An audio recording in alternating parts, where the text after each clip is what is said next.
বাইরে এই যে বিদ্যুৎ চমকাচ্ছে আর প্রচুর বৃষ্টি হচ্ছে, আর এমন সময় তো কিছু খাবার ক্রেভিংস সবসময়ই হয়। তো মাকে বললাম কিছু পকোড়া ভেজে দিতে। মা বলছে এত বিদ্যুৎ চমকাচ্ছে, বৃষ্টি হচ্ছে, আমি কিচ্ছু করে দিতে পারবো না। তো ফ্রিজ খুঁজে খুঁজে আমি একটা জিনিস বার করেছি, সেটা হলো এই সোনপাপড়িটা পয়লা বৈশাখ বা অক্ষয় তৃতীয়ায় পেয়েছিলাম, কারো খোলার সময় হয়নি।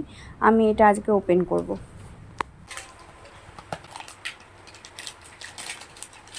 দেখো, এখানে দেখো,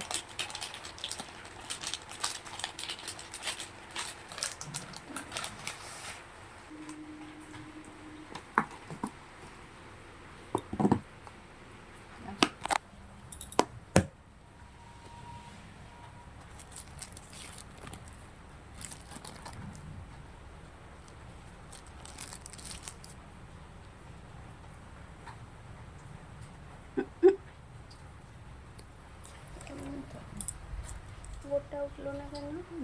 মানে গোটা উঠছে না কেন?